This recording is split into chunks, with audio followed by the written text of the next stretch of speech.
High-speed trains are an essential part of the way we travel today, slashing journey times between major cities and bringing us in comfort to our destinations.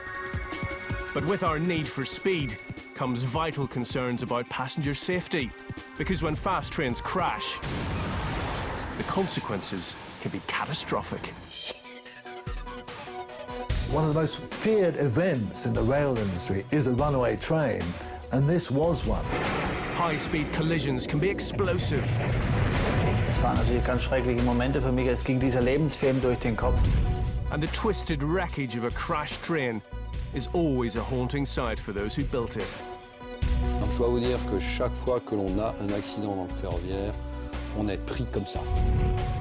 So engineers always study a disaster with forensic scrutiny, analyse critical mistakes, and devise new technologies to prevent tragedy from striking again.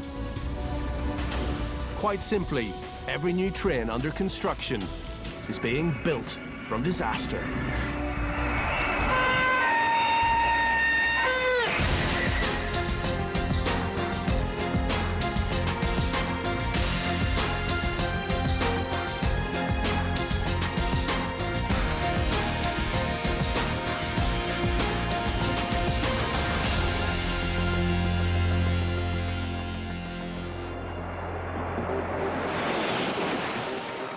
In April 2007, the world train speed record was broken in France with a lightning speed of 574.8 kilometers per hour. That's 200 kilometers faster than the takeoff speed of a Concorde. But when trains carry so many people at such great speeds, if there's a fault with technology, lives are at risk. In 1998, a German express train collided with a bridge, killing 101 people.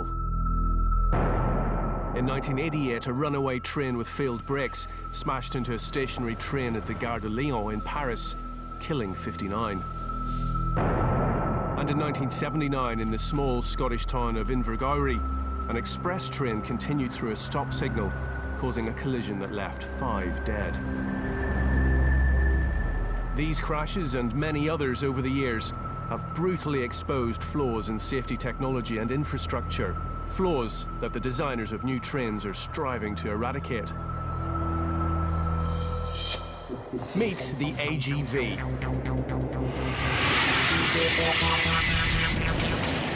Set to roll out for commercial use in 2011, the AGV will be a modern titan of transit for the 21st century. It aims to carry French passengers in safety and comfort, distances of up to 1,000 kilometers in under 3 hours. That's the entire length of their country from top to bottom. A journey that would take 10 hours by road. The AGV is set to revolutionize the future of high-speed rail travel. The man behind this project should know. He's been in the business over 30 years. François Lacote, technical director of Alstom Transport, is widely regarded as the godfather of high-speed rail. And this is the prototype of his new creation. For Lacote, the AGV isn't just a train. Ce prototype a un nom, il s'appelle Pégase. Pégase, dans la mythologie grecque, c'est le cheval ailé, c'est-à-dire c'est l'objet qui est à la fois terrestre mais déjà un peu aérien avec la vitesse. Donc c'est Pégase. Pégase has been spreading its wings on a test track in the Czech Republic, and for months an onboard team of highly skilled train engineers have been monitoring its every move, because these people know what can happen if they don't get it right. Nous prenons toujours en compte, nous analysons tous les événements, les incidents, les accidents, de manière à faire profiter toutes nos conceptions nouvelles de cette expérience. Nous apprenons continuellement. The AGV is a product of years of rail disaster analysis, disasters such as the world's worst ever high-speed rail crash. On June the 3rd, 1998, in the small German town of Eschede, Intercity Express train, or ICE, number 884, was on its regular route from Munich to Hamburg. The ICE travelled at 200 kilometers per hour and had an unblemished safety record. On this day, 287 passengers were on the train, among them Udo Bauch, who boarded at Hanover Station. Meine Frau hat mich an diesem Tag um 9:05 Uhr an den Bahnsteig gebracht. Dort bin ich in den ICE eingestiegen. Ich saß im zweitletzten Abteil, erste Klasse, und habe im Abteil mich auf eine Tagung vorbereitet mit meinem Laptop. It seemed a perfectly normal journey for Udo Bauch and his fellow passengers as ICE 884 travelled on towards Hamburg. But about half an hour in, passengers in the front car began to notice unusually heavy vibration. And then a piece of metal broke through the floor. Although the train now felt dangerously unstable to the passengers, the problems went unnoticed by the driver, who continued at top speed. As the train travelled on another 5 kilometres, passengers attempted to alert him. But it was too late. The train suddenly derailed, smashing into the supports under a road bridge.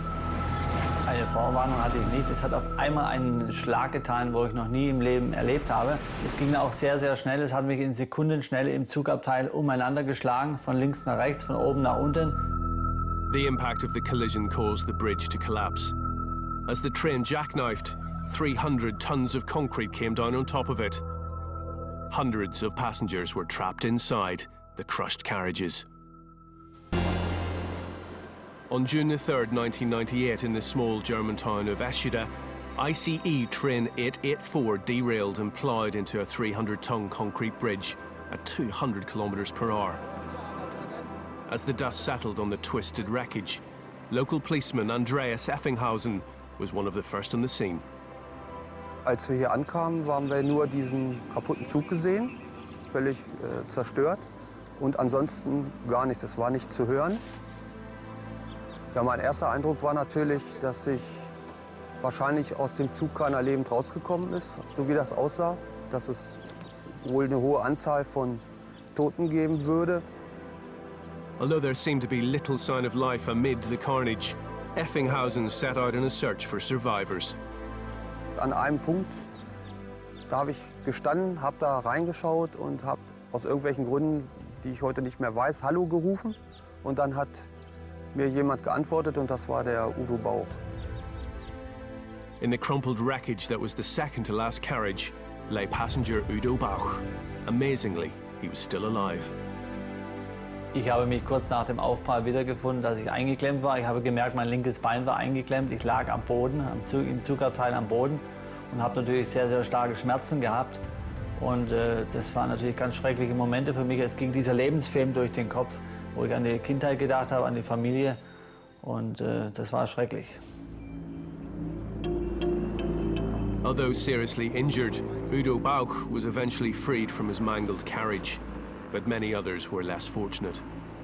101 passengers died in what remains the deadliest high-speed rail crash in history.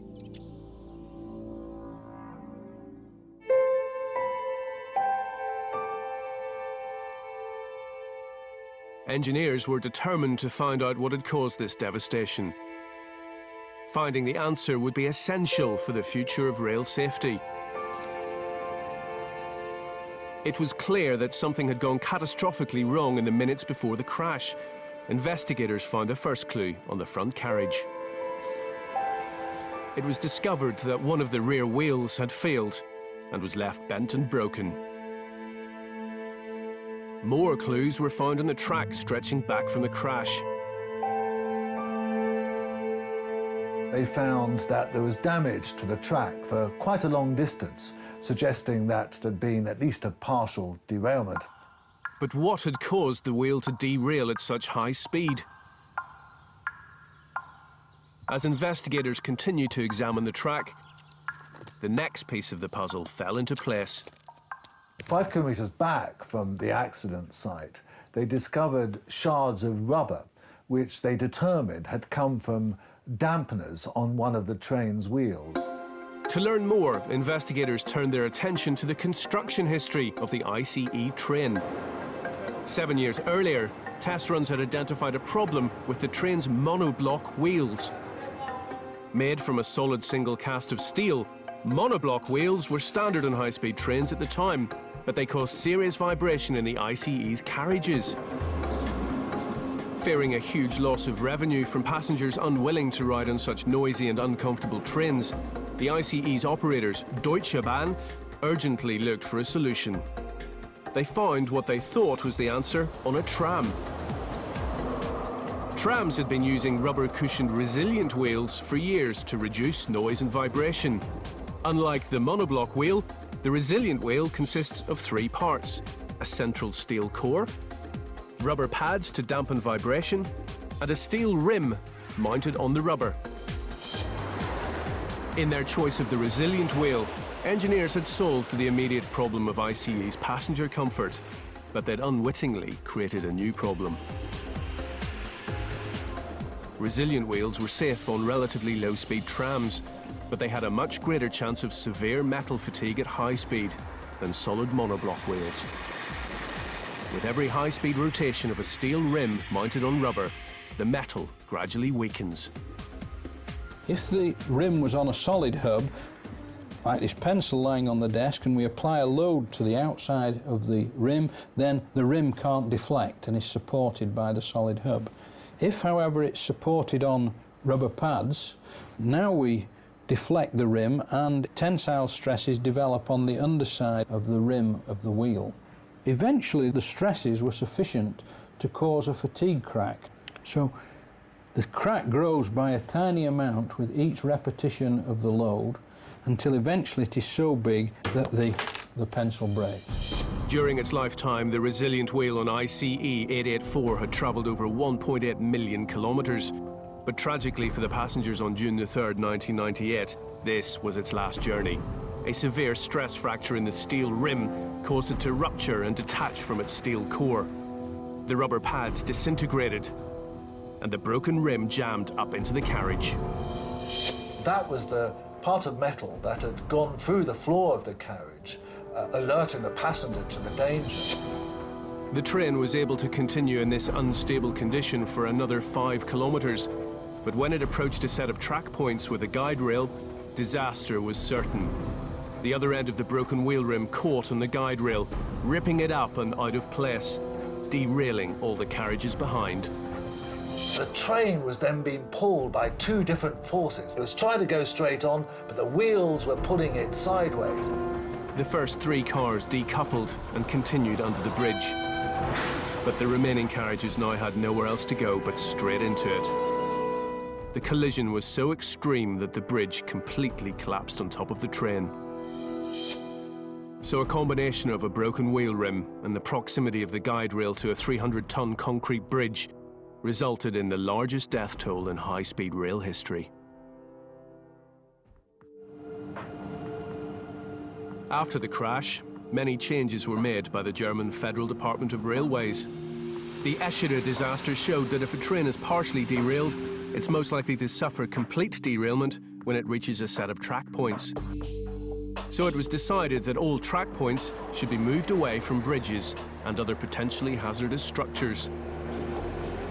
Additionally, with its high-speed design flaw now starkly exposed, the resilient wheel had had its day. After the accident, these resilient wheels were withdrawn from service, and I think it's highly unlikely that they will ever be used again for high-speed train applications. The resilient wheel was replaced by the more trustworthy solid monoblock wheel. But although the broken wheel was the root cause of the accident, there was a major additional factor that made the outcome far worse than it might have been. The twisted wreckage of ICE 884 was chilling proof that the train's structural integrity had been seriously inadequate. One of the things that made it worse was the way that the carriages jackknife, piling into each other and crushing the people inside. The ICE carriages were made of a lightweight aluminium body shell welded to a heavy steel underframe. As the carriages concertinaed into themselves on impact with the bridge, many split along the weld lines as if by a tin opener, crushing passengers inside or spitting them out onto the track. It was clear that the train just hadn't been designed to withstand a high-speed collision.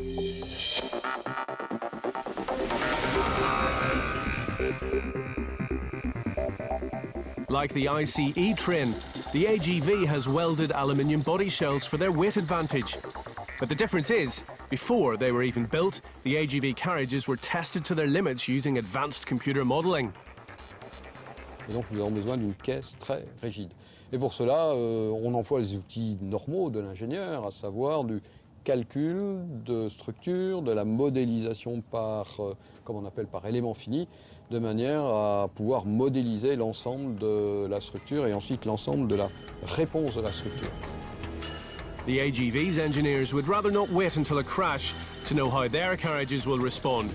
So calculations are made based on the property limits of the materials used and the potential forces exerted in a collision. With this information, engineers strive to perfect their design for maximum safety. But the key to the AGV's crashworthiness isn't just in the individual strength of its carriages, but in the rigidity of the train as a whole. This is achieved by addressing the very same problem that Deutsche Bahn were trying to solve with the resilient wheel on the ICE, vibration. Nous faisons des calculs prenant en compte les deux situations, le vibratoire et la sécurité en cas de crash, de manière à avoir la structure qui réponde aux deux considérations. On all trains, the wheels are housed in a chassis known as a bogie. On conventional trains, including the German ICE fleet, these bogies are located at the front and back of each carriage, directly below the passengers.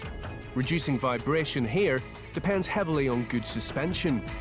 But the AGV has what are known as articulated bogies, which are located under the vestibules between carriages. Moving the bogies away from the passengers eliminates the majority of vibration and rolling noise on board. But the bonus of the articulated bogie is that not only does it solve the issue of passenger comfort, its very positioning contributes to the rigidity of the train as a whole in the event of a derailment. Et vous avez les deux voitures, une là, qui sont très solidement connectées par une articulation, et c'est ce qui fait la clé à la fois des qualités aérodynamiques et de confort, mais aussi de sécurité du train. C'est pratiquement indissociable. When carriages are mounted on conventional bogies, like ICE 884, in the event of a derailment, there's potential for significant pivotal movement between them. If one car derails in a certain direction, the momentum can cause the next one to jackknife the opposite way, as was the case in Eschede. But the positioning of the articulated bogies on the AGV means the carriages are strongly supported at the point of pivotal movement, making for a far more rigid train. So if one car derails and moves in a certain direction, the one behind is pulled the same way. Articulated bogies were already in use on the AGV's predecessor, the TGV, at the time of the Eschede disaster, and proved their worth dramatically 5 years earlier. Nous avons eu un effondrement de terrain localisé sous la voie et le train à grande vitesse est passé à 300 à l'heure au-dessus de cette zone où la voie n'était plus du tout tenue. C'était une voie complètement non stabilisée. La motrice, le premier véhicule de la motrice est passé, tout le reste du train a déraillé et ça s'est très très bien comporté. Le train ne s'est pas couché, le train, grâce à notre système articulé, le train ne s'est pas désassemblé. Il n'y a eu pratiquement aucun blessé. But the AGV has a remarkable innovation over the TGV. Like most trains, the TGV is driven by locomotive engine cars at either end of the train set, which move the inert carriages in between. But the AGV has no need for engine cars, because its carriages can move themselves. C'est tout à fait nouveau. La motorisation de la GV se fait, comme on l'a dit, avec une motorisation répartie, ce qui signifie que nous avons installé les moteurs de traction directement à l'intérieur du bogie. Ici, vous avez le moteur, c'est un moteur de nouvelle technologie, un moteur à aimant permanent. Le gros avantage, c'est que c'est un moteur très puissant, petit et léger. Never before has a high-speed train motor been powerful enough and small enough to fit directly inside an articulated bogie. Distributing these powerful lightweight motors across the train in this way is what makes the AGV capable of its blistering speed. In fact, the AGV's revolutionary bogies were used to set the new world train speed record in April 2007. Lacote created a super-fast hybrid train by sandwiching two of his trailblazing bogies between two TGV locomotives.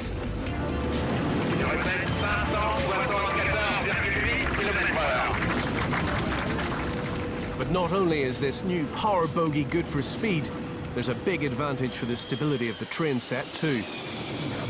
fait que les moteurs soient très bas, ça va dans le bon sens vis-à-vis de l'abaissement du centre de gravité. Donc tout ceci concourt à avoir un train très stable. Positioning the weight of the engine as low as possible in the train makes it far more likely to remain upright in a derailment. But for all this groundbreaking engineering, rail safety has always relied, and will always rely, on one simple principle: being able to stop. On June the 27th, 1988, commuters were making their way home from the underground platforms at the Gare de Lyon, one of Paris's busiest stations. Among the crowds was Dominique Pavie. Je rentrais chez moi, Villeneuve-Saint-Georges, donc du musée du Louvre à Villeneuve-Saint-Georges, je passais par la gare de Lyon. Il était assez tard. Arrivé à la gare, je trouve un omnibus qui allait partir. Je monte dedans, dans la deuxième voiture. Cet omnibus ne part pas. On nous annonce qu'il y avait des pannes, des retards, etc. Il faisait chaud. Il était bondé, il était plein de gens. Et puis j'attendais, comme tout le monde, assise. But as Dominique waited for her delayed train to depart, she saw a quicker way to get home. Puis je vois arriver sur le quai d'en face un direct pour Villeneuve-Saint-Georges où j'habitais. Donc j'ai décidé de quitter l'omnibus qui ne partait pas. Enfin, je suis arrivée à descendre. J'ai fait 5 pas en direction de la tête du train. 5 pas sur le quai. Et au 5e pas, il s'est passé quelque chose que je n'ai pas tout de suite compris. Ce que j'ai perçu en premier, c'est un bruit sourd et métallique. Une fumée noire, une poussière noire. In her split-second decision to leave her delayed train, Dominique Pavie avoided a catastrophic collision. The train she had just left was hit with colossal force by a runaway train, completely crushing the carriage that she'd been in just moments before. Lorsque la poussière retombait, ce qui m'a le plus frappé, c'est ce qu'on appelle le silence de mort. Et ce qui est extrêmement douloureux, c'est qu'après sont arrivés les gémissements, des gémissements vagues, tout doucement, des pauvres malheureux qui étaient écrasés. J'ai perçu évidemment des choses pour lesquelles je n'ai pas de mots. The impact was so severe that the front carriages embedded in each other, making it difficult for rescuers to tell which train was which. 59 people were killed in the disaster, and many others were seriously injured. So what had caused this extraordinary collision? Why had a runaway train come into an occupied platform? And crucially, why had it not been able to stop? On June the 27th, 1988, a runaway train sped into an occupied platform at the Gare de Lyon in Paris, smashing into a stationary train and killing 59 people. One of the most feared events in the rail industry is a runaway train, and this was one. But the question was, why had the brakes failed? The person charged with finding the answers was seasoned disaster investigator Jean-Pierre Pascal. Ce qui est certain, c'est que le train qui a tamponné est descendu dans la gare souterraine qui est en profondeur avec une pente très forte de descente sans ses freins mécaniques. Upon inspecting the wreckage of the runaway train, Pascal noticed something very unusual with the mechanical air brakes. Le robinet qui contrôle toute la conduite d'air comprimé du train, qui se trouve juste derrière la motrice de ce train, était fermé. Il aurait dû être ouvert, ce robinet. Normalement, lorsque la conduite est coupée de cette façon-là, le système pneumatique est fait de telle façon que tous les freins de toutes les voitures qui sont derrière se bloquent automatiquement. Et le train ne peut pas partir. But why was the valve closed? And if the brakes were locked on, how was the train able to move? A few days after the accident, a passenger came forward and admitted pulling the emergency cord, which automatically applied the brakes, because she'd forgotten to get off the train as it was pulling away from her stop, 10 kilometres before the Gare de Lyon. the investigation quickly shifted focus to the delay that this had caused at the suburban station. Resetting the brakes after an emergency application should have been a simple procedure for the driver, but it was discovered that in doing so, he had inadvertently closed the air brake valve, locking the brakes on. In his desperation to unlock the brakes, the driver then made a critical error. Comme il ne pouvait pas partir, il a, on appelle ça, purgé le système, c'est-à-dire que, parce qu'il y a un réservoir d'air qui reste gonflé, même si la conduite est coupée, et qui serre les freins. Et si on veut desserrer les freins, on peut ouvrir une petite trappe, une petite fuite sur ce réservoir et le vider. C'est ce qu'il a fait. In order to fully unlock his brakes, the driver systematically bled the air from the air brake reservoir of each and every carriage on the train. It worked, and he was finally able to drive away. But the driver had no idea that with the air valve still closed, he was speeding towards Gare de Lyon with brakes that were unable to replenish. À 3 km, on s'aperçoit, il essaye de ralentir, le conducteur, il s'aperçoit que les freins ne marchent pas. Il prévient par radio le centre de contrôle de la gare de Lyon qu'il sait où il va, il sait qu'il va descendre, qu'il va aborder une descente très forte et que son train ne s'arrêtera pas. An accident was now unavoidable, but at this stage, a collision wasn't. There had still been one last chance to avoid a collision with another train. The control system in the Gare de Lyon area has a safety feature to ensure that no train can be directed into an already occupied platform. But unfortunately, investigators discovered that once the control centre heard about the runaway train, they locked down the whole system. In order to keep all other trains out of harm's way, the control centre initiated what's called a general closure procedure, which gave them complete manual control over the usually automated routing system. They now had the ability to switch every signal to red, freezing all other train traffic into the Gare de Lyon. But in overriding the automated system, they'd made a disastrous error of their own. They had disabled the one automatic safety feature that would have directed the runaway train into an empty platform. Disaster was now inevitable. The speeding train ploughed into the waiting train, crushing the front two carriages. Dominique Pavie can't quite believe she survived. J'ai eu vraiment la sensation d'avoir évité la mort à 5 secondes. Et une mort horrible parce que j'étais au début du deuxième wagon, donc j'aurais été complètement écrasée en accordéon, quoi. Ça c'est sûr, c'est sûr. Donc vraiment, pour moi,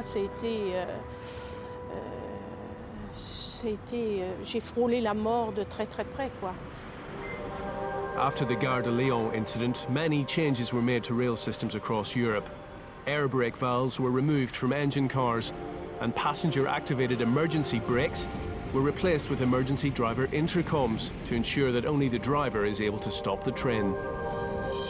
Changes were also made to the general closure procedure at French main stations, so that staff could manually operate the signalling system without overriding pre-programmed automatic routing features. But the top priority for engineers was to eliminate the risk of brake failure altogether. Among the technological safeguards in the AGV is a braking system in which it is not possible to bleed air from the main brakes. For one good reason: there is no air. Instead, the very thing that powers the train is also what breaks it. Ce moteur à aimant permanent fonctionne en général comme moteur, mais il peut fonctionner en générateur comme une dynamo. C'est-à-dire qu'avec l'inertie du train, la dynamo oppose de la résistance au mouvement et cela freine le train et en même temps cela crée de l'électricité. Donc un seul objet et deux fonctions, soit traction, soit freinage. Using a motor in this way is known as dynamic braking. By simply reversing the magnetic field of a motor, huge resistance is imposed on a train's forward momentum, slowing it down and generating kinetic energy. This energy is normally wasted as heat through overhead resistors. But the AGV has a remarkable alternative use for it. These brakes are regenerative, which means the braking energy created is not wasted as heat, but returned from the train to the national grid as electricity. In fact, up to 20% of the AGV's electrical consumption can be recovered with regenerative braking. Energy efficiency that La Côte is extremely proud of. Donc on produit de l'électricité, on renvoie l'électricité à travers la caténaire au réseau public, et avec ça on peut vendre notre électricité, on peut faire un peu d'argent en freinant ce train. The AGV's regenerative brakes improve safety as well as profits. As this is an electric, not a compressed air system, the AGV simply cannot be bled of its braking power, as was the runaway train at the Gare de Lyon. No matter how effective a train's brake system, the possibility of a head-on collision can never be completely eliminated. Somehow, passengers have to be protected from the violent forces of a potential impact. Engineer Thierry Yonnet has devoted a career to this challenge, and he's now helped to devise a revolutionary crash shock absorber that's built into the nose of the AGV. Donc c'est un système anti-collision. En cas de collision, on va absorber successivement par 3 modules une partie de l'énergie. A huge volume of energy is generated by a high-speed impact, and it's the task of an anti-collision system to absorb as much of it as possible. Yonnet's system does this in 3 phases. Dont le premier est essentiellement un système d'usinage mécanique. Si on s'en approche, on peut voir qu'on a tout un système de fixation de ce coupleur sur une plaque. Et cette plaque, elle, est maintenue par 4 vis qui servent de fusibles mécaniques. En cas de choc violent, ces vis vont casser, elles sont là pour ça, elles vont céder. Et l'ensemble, tout l'ensemble, va se propulser à l'intérieur. After these fuses have broken, a second absorption system consisting of a large steel buffer absorbs additional energy. And behind that is a third system of pre-folded steel plates designed to crumple. The total energy absorbed helps maintain the structural integrity of the train. But if train journeys are to be made completely safe, advances in train design have to be matched by technology on the line.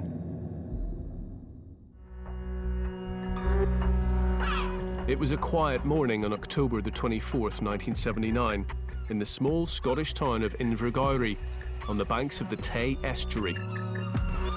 Katrina Wright and her mother were on a train bound for Dundee. We were going through to Dundee, me and my mum. We were sitting second carriage from the back, and we were just going Christmas shopping early. It came to halt just after Invergowrie station. It wasn't due to stop there, so we wondered why it had stopped. And then the guards told us that it had broken down. But what Katrina and her mother didn't know was that a Glasgow to Aberdeen express train was heading straight for them at 70 miles per hour. The guard on the speeding express train, George McRitchie, was riding in the brakes van. Coming around the bend when I seen it on the little train in the line, I didn't think it was on our line. I thought it was on the coming towards us, but here it was on our line. Next thing, I went to put the brake on. But as McRitchie scrambled for the emergency brake in his van, it was too late. The express had a quarter of a mile to stop, but it didn't, and collided with the rear of the first train with such force that both reared up in a tangle of tearing metal. The tables and everything got turned, and we got thrown about all over the place, and then it came to a halt. The impact of the collision was so severe that it catapulted the back 4 carriages of the stationary train over the sea wall and into the estuary. There was complete silence, and then everybody started screaming and crying. It would have been much worse if the tide had been in. So I don't think we would have made it, to be honest. Had Katrina's train plunged into water, she and the others in her carriage would almost certainly have drowned. But as it was, the soft mud in the bay cushioned the impact.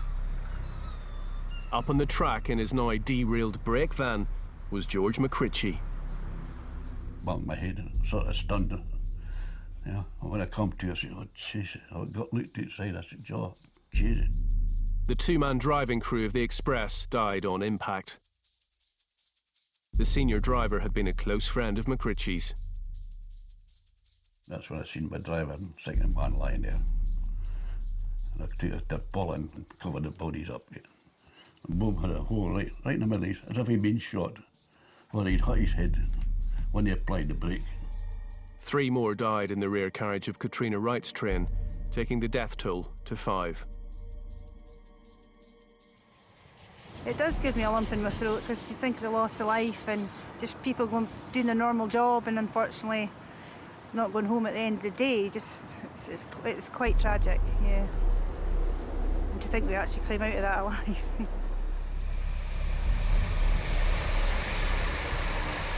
So what was it that had brought such tragedy to the quiet town of Invergowrie? Once again, the inquiry team will begin their investigations, this time concentrating on the signalling system here, which may have led these 2 trains to disaster. The investigation started 2 miles back at the signal box in Long Forgan. The type of signals in operation here were of the old semaphore variety, common on railways all over the world at this time. If the signal's arm is raised to an angle of 45 degrees, the driver may proceed. If the arm is horizontal, the signal is at danger, instructing the driver to stop. Long Forgan had a typical setup, consisting of an initial distance signal to warn the driver to slow the train, a signal box for operating the signals, and a second signal further down the line to bring the train to a complete stop. On the day of the crash, John McRae of the Tayside Fire Brigade came to investigate the signals at Long Forgan.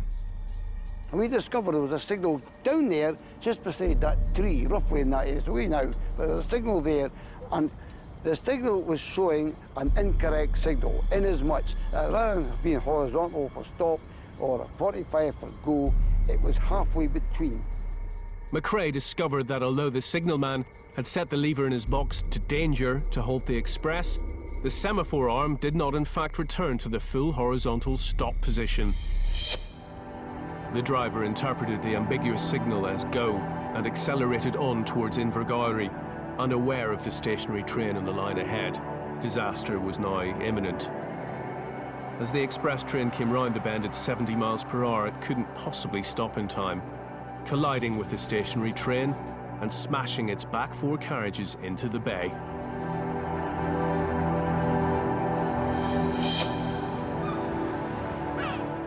The driver had clearly been let down by an archaic mechanical system, but engineers needed to know exactly how it had failed him. Traditional semaphore signals have been used on railways for well over 100 years, and they're simply operated by a lever being pulled. When a signal lever is pulled, a system of cogs and chains at the signal box controls a wire that runs to the signal post, adjusting the angle of the arm. So why was the signal arm at Long Forgan at such a strange angle? Could have been in the position it was because it had been a cold night and the tension on the wire had increased as the temperature got colder, which meant that it wasn't so easy for the signal to return to the full horizontal stop position. When questioned, several signalmen who worked at Long Forgan admitted having problems with the same signal during periods of cold weather. If one cold night could cripple the mechanics of the semaphore system and cause such devastation, it was time to re-examine signalling technology. Immediately after the accident, the Long Forgan signal box and many others across the country were fitted with repeaters, which indicated the exact position of the semaphore arm to the signalman, so that he'd know if it had malfunctioned. But the mechanical flaws of the semaphore system had been exposed, and gradually these signals were phased out in favour of colour lights with less potential for ambiguity and significantly lower maintenance costs. But surprisingly, they haven't stopped signalling disasters. In other accidents, sunlight, shadows and scaffolding have all been cited as factors in obscuring a driver's view. It remains clear that any form of signalling still carries with it the possibility of a driver passing a signal at danger. Engineers in Europe are now developing a radical new idea for signals, getting rid of them altogether. and their system involves such advanced technology that in the future, the high-speed train driver himself may also be a thing of the past. Already, the technology is there for trains to travel at hundreds of miles per hour without a driver. A revolutionary train protection system is now being implemented in Europe that will make passengers safer than ever. It's called the European Rail Traffic Management System, ERTMS. At the moment, trains are controlled by outside signals, which the driver has to see. The crucial point about ERTMS is that signals will be directly transmitted into the train's control system so that they can't possibly be overridden or missed by the driver. A unique satellite radio communication system transmits signalling instructions from a control centre directly to a computer in the driver's cab, called the European Train Control System, ETCS. The computer uses this information to calculate the safest maximum speed at which the driver can travel. If the driver disobeys the computer, it will automatically slow the train to within the safe limit. The ETCS onboard computer virtually eliminates the possibility of a signalling disaster. But there are other benefits too. A fully equipped ETCS train constantly transmits its location to the control centre, allowing trains to run closer together and line capacity to be increased without safety risks. This groundbreaking technology is already in its infancy in more than 10 different countries and is set to be installed on all European high-speed lines in the future. If computers are now in control of high-speed trains, it could be argued that there's no need for a driver. The AGV is equipped with ETCS technology, but François Lacoute is not about to let his driver go. Donc cette association entre l'automatisme vis-à-vis de tous les événements prévus et de l'homme qui sait réagir face à un imprévu, c'est ça qui maintenant va faire la sécurité absolue du train à grande vitesse. Ça doit rester la solution. Le conducteur reste indispensable à bord. There are a number of driverless services operating around the world, but they exist as relatively low-speed metro links. As yet, there are no driverless high-speed trains in commercial operation. But some suggest that's not because of the limitations of technology. It's psychological. People will not accept the idea of a train being driven at several hundred miles an hour along busy tracks with lots of other trains without there being a driver there to reassure them that their journey will be safe. Whatever the future for the high-speed train driver, there's no doubt that the huge advances in safety technology have made the possibility of disaster increasingly remote. And as European high-speed lines embrace this cutting-edge safety system, François Lacoute is proud to have a train that's ready for the challenge. Je voulais le train pour le réseau ferroviaire à grande vitesse de l'Europe, c'est-à-dire un train complètement européen, capable de toutes les lignes ferroviaires de l'Europe et un train capable de la vitesse du futur, c'est-à-dire au moins 360 km/h. C'était le train du futur de l'Europe. The AGV is certainly a high-speed train for the future, but that's only because it's a product of the disasters of the past.